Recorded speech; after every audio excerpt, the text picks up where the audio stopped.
दाब उत्पन्न होने के कारण ये हवाएं उच्च दाब से निम्न दाब की तरफ चलती हैं, और जब हवाएं चलती हैं तो यहाँ पे एक जलधारा का निर्माण कर देती है, जिसको कहते हैं विषुवत रेखीय जलधारा। क्या होती है? विषुवत रेखीय जलधारा का निर्माण होता है। और ये विषुवत रेखीय जलधारा अभी बताए कि जब अलग अलग महाद्वीपों से टकराती है तो अपनी दिशा को बदलती है। लेकिन हाँ, मात्र एक कारण ये नहीं है कि ये महाद्वीप से टकरा के बदलती है, वो गर्मी भी एक कारण है, दाब भी एक कारण है, ठीक है कि नहीं?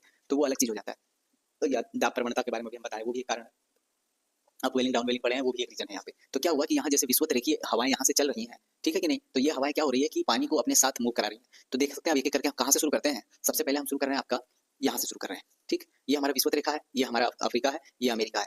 तो हम अभी बताया कि अगर कोई विषुवत रेखा से जलधारा ऊपर की तरफ जा रही है, ऊपर की तरफ, तो ये गर्म जलधारा है। तो जो ब्लैक वाली जलधाराएं ये दिख रही होंगी एरो वाली, वो सबके सब गर्म जलधाराएं, और जो ये ब्लू पेन से लिखी हुई है, पता नहीं साफ दिख रहा है कि नहीं, लेकिन ब्लू पेन से लिखी है, वो ठंडी जलधारा है, ठीक है। तो यहाँ से जब ये आएंगी जलधारा, विषुवत रेखीय जलधारा, तो यहाँ पे देखिए हमारा क्या है, तो ये हमारा साउथ अमेरिका है, ये चिली है। तो यहाँ पे ये जलधारा टकराएंगी और ये दो भाग में बट जाती है। एक तो यहाँ से आके ये जलधारा इधर को आ जाती है, तो इसको हम कह सकते हैं कि ये ब्राजील की जलधारा है। क्या है? तो ये है ब्राजील की जलधारा है।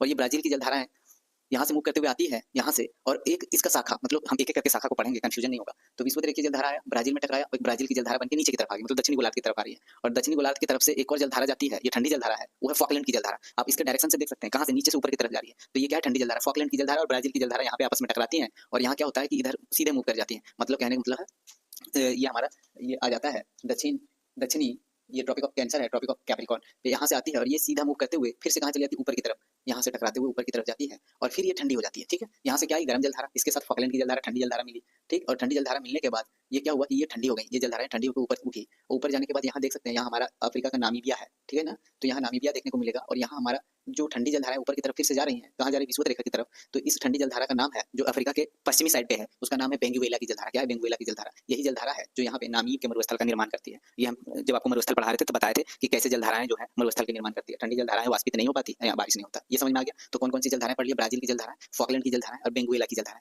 बेंगुएला की जलधारा ठंडी जलधारा है, फॉकलैंड की जलधारा ठंडी जलधारा, ब्राजील की जलधारा गर्म जलधारा है। और इसी विषुवत रेखीय जलधारा के एक ऊपर की तरफ जाता है, जो मैक्सिको के खाड़ी की तरफ जाते हुए नजर आएगा आपको, जो यहाँ कटता है उसको कहते हैं एंटीलीज की जलधारा। और एक चला जाता है, ये जगह है अमेरिका का, ये वाला हिस्सा देखेंगे, सॉरी ये देखेंगे ब्राजील के इस वाले हिस्से में, यहाँ ये फॉकलैंड है, तो यहाँ जाएंगे, सॉरी फ्लोरिडा है, तो यहाँ होगा फ्लोरिडा की जलधारा। क्या हो जाएगा? फ्लोरिडा की जलधारा, एंटीलीज की जलधारा, फ्लोरिडा की जलधारा। और फ्लोरिडा की जलधारा आगे की तरफ बढ़ेगी तो यहाँ होता है गल्फ, क्या कहते हैं? गल्फ स्ट्रीम, गल्फ की जलधारा। ये गल्फ जलधारा आगे की तरफ चली जाती है, ठीक है, मूव कर जाती है आगे। और इधर से एक लेब्राडो की जलधारा आती है, गल्फ जलधारा, लेब्राडो जलधारा इधर, और फिर ग्रीनलैंड की तरफ से ग्रीनलैंड की जलधारा। तो लेब्राडो की जलधारा और ग्रीनलैंड की जलधारा, ये दोनों कहाँ से आ रही हैं? तो उत्तरी गोलार्ध से आ रही हैं। तो ये ठंडी जलधारा है, ठीक है। लेब्राडो और ग्रीनलैंड की जलधारा ठंडी जलधारा है। कॉपी में नोट करते जाइएगा, आवाज सुन के आप लेक्चर सुनिए और उससे नोट करिए कॉपी में। तो ये जलधाराएं आपस में आके यहाँ पे मिल जाती हैं, ठीक है। और ये जलधारा जो गर्म जलधारा जा रहा है फ्लोरिडा या गल्फ की जलधारा, वो आगे बढ़ जाती है इरमिंजर की जलधारा के नाम से, और फिर कहाँ जाती है? नॉर्वे वगैरह में चली जाती है, नॉर्वे की तरफ, तो वहाँ नॉर्वेजियन की जलधारा के नाम से जानी जाती है। और यही ये गर्म जलधाराएं जो ऊपर जाके यूरोप में बारिश कराती हैं, और साथ रसिया के कुछ हिस्से में, नॉर्वे वगैरह में बारिश कराने में हेल्प करती हैं, गर्म जलधाराएं वाष्पित होने के बाद।